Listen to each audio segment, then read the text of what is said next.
Hai teman-teman, selamat datang lagi di channel aku, di channel Aaron Official, tempat berbagi informasi menarik tentang seputar informasi CPNS, P3K, dan honorer, serta informasi-informasi pengetahuan lainnya. Pada video kali ini, saya menyapa seluruh teman-teman pejuang CPNS, P3K, dan teman-teman tenaga honorer di seluruh tanah air. Nah, dalam informasi ini disampaikan bahwa kriteria honorer 100% diangkat P3K tahun 2024. Jadi teman-teman semua, di sini dijelaskan bahwa ada beberapa kriteria honorer yang 100% akan diangkat menjadi P3K di tahun 2024. Nah, untuk lebih lanjutnya, mari kita simak dalam video berikut ini.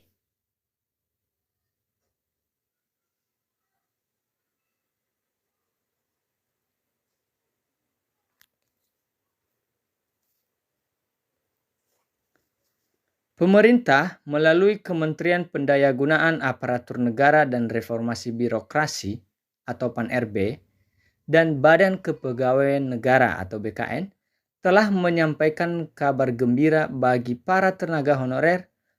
Pada tahun 2024, pemerintah berencana untuk mengangkat 100% honorer menjadi pegawai pemerintah dengan perjanjian kerja atau P3K.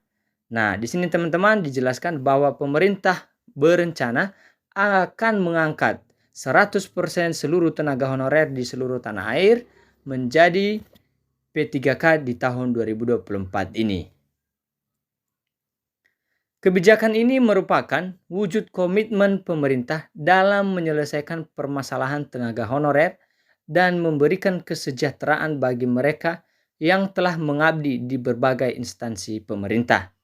Nah, teman-teman, terlebih-lebih teman-teman guru di seluruh tanah air dan tenaga kesehatan yang telah mengabdi beberapa tahun dan sampai berpuluh-puluh tahun, tahun ini akan diberikan solusi oleh pemerintah untuk menyelesaikan permasalahan tenaga honorer. Penataan tenaga non-ASN atau aparatur sipil negara menjadi PNS atau pegawai negeri sipil atau P3K pegawai pemerintah dengan perjanjian kerja menjadi isu penting di Indonesia. Proses ini menghadapi berbagai kendala yang perlu dicari solusinya. Namun, tidak semua honorer dapat langsung diangkat menjadi P3K. Dalam artikel ini akan membahas yang harus dipenuhi oleh honorer untuk dapat diangkat menjadi P3K 100% di tahun 2024 ini. Nah, teman-teman, di mana kita tahu isu yang berkembang selama beberapa tahun belakangan ini bahwa tenaga honorer ini menjadi berita yang hangat dan penting di Indonesia karena jumlah tenaga honorer yang sangat banyak. Dan teman-teman tenaga honorer banyak mengeluh tentang bagaimana nasib teman-teman di instansi-instansinya masing-masing. Jadi di sini teman-teman akan kita bahas apa saja kendala penataan tenaga non-ASN. Yaitu yang pertama, jumlah tenaga non-ASN yang benar. Diperkirakan terdapat jutaan tenaga non-ASN yang bekerja di berbagai instansi pemerintah. Jumlah yang besar ini menjadi tantangan dalam pendataan, seleksi, dan pengangkatan. Nah, teman-teman sudah jelas bahwa satu hal tenaga non-ASN pendataannya ketika tidak benar, maka akan susah kepada pemerintah untuk menata dan memberikan kuota yang benar untuk para teman-teman tenaga honorer. Yang kedua, ada ketidakjelasan status kepegawaian. Banyak tenaga non-ASN yang memiliki status yang beragam seperti honorer K2, tenaga honorer daerah, guru bantu, dan lainnya. Ketidakjelasan status ini mempersulit penetapan skema pengangkatan yang tepat. Nah, teman-teman tenaga honorer ini bahwa memang posisinya sangat beragam, sangat berbeda-beda statusnya. Di mana ada honorer yang THK2, ada tenaga honorer daerah juga, ada juga guru bantu seperti di sekolah, GTT, GTTP, dan segala macam lainnya. Yang seterusnya, kualifikasi dan kompetensi. Kualifikasi pendidikan dan kompetensi tenaga non-ASN bervariasi. Hal ini perlu dipertimbangkan untuk memastikan mereka memenuhi syarat untuk diangkat menjadi ASN. Nah, ini berpengaruh lagi ya teman-teman. Kualifikasi pendidikan dan kompetensi. Yang seterusnya anggaran. Pengangkatan tenaga non-ASN menjadi ASN tentunya membutuhkan anggaran yang besar. Ini menjadi tantangan bagi pemerintah daerah yang memiliki keterbatasan fiskal. Nah, teman-teman, di seluruh tanah air, bahwa memang tenaga non-ASN yang berada di daerah menjadi juga tantangan bagi pemerintah daerah. Kenapa? Karena tidak semua daerah itu kemampuan fiskalnya sama atau di atas rata-rata. Barangkali mungkin ada juga beberapa yang memang mempunyai keterbatasan fiskal, keterbatasan keuangan, dan beberapa hal lainnya. Resistensi dari tenaga honorer yang tidak memenuhi syarat. Proses seleksi yang ketat berpotensi menimbulkan resistensi dari tenaga honorer yang tidak memenuhi syarat untuk diangkat menjadi ASN.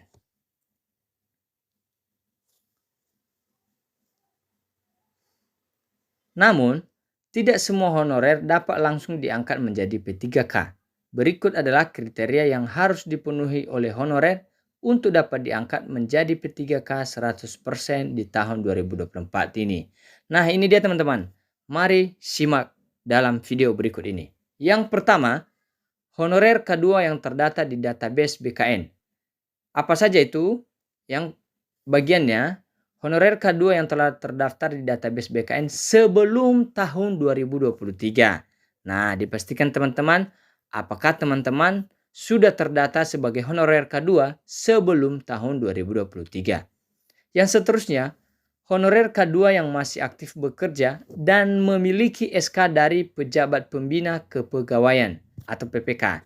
Nah, teman-teman tenaga honorer jangan lagi bimbang, ada peluang satu lagi. Di honorer K2 ini artinya yang masih aktif bekerja dan mempunyai SK dari PPK. Yang kedua teman-teman, guru honorer yang lulus passing grade pada seleksi P3K sebelumnya. Nah, ini dia lagi teman-teman, kriteria guru teman-teman honorer yang akan diangkat menjadi P3K di tahun ini, yaitu teman-teman guru honorer yang tahun lalu telah lulus passing grade pada seleksi P3K. Guru honorer yang telah mengikuti seleksi P3K dan mendapatkan nilai passing grade. Sudah jelas ya teman-teman ya. Yang seterusnya, guru honorer yang belum mendapatkan penempatan pada seleksi P3K sebelumnya. Nah, ini dia teman-teman yang sudah lulus P3K di tahun sebelumnya tetapi belum mendapatkan penempatan, maka di tahun 2024 ini sudah bisa dipastikan bahwa teman-teman akan ditempatkan oleh pemerintah dan bekerja.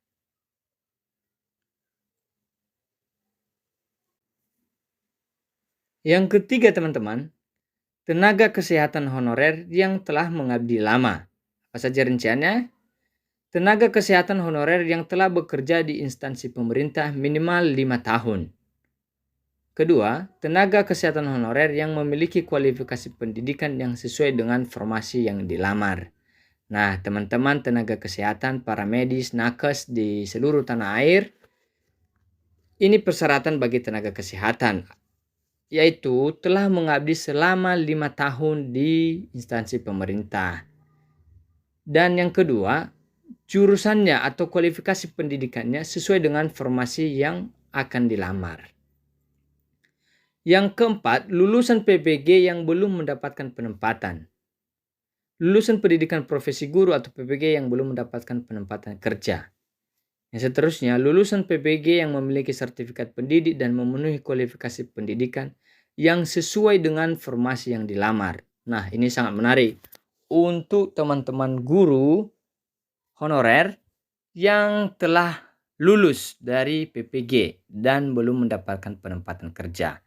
Terlebih-lebih memiliki sertifikat pendidik dan memenuhi kualifikasi pendidikan.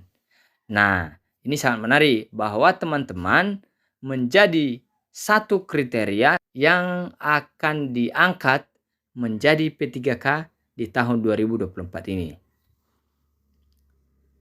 Yang kelima, honorer lainnya yang memenuhi persyaratan. Apa saja itu? Honorer yang bekerja di bidang pendidikan, kesehatan, dan teknis. Yang kedua, honorer yang memiliki SK dari PPK dan telah bekerja minimal 1 tahun. Nah, dijelaskan di sini ya teman-teman ya.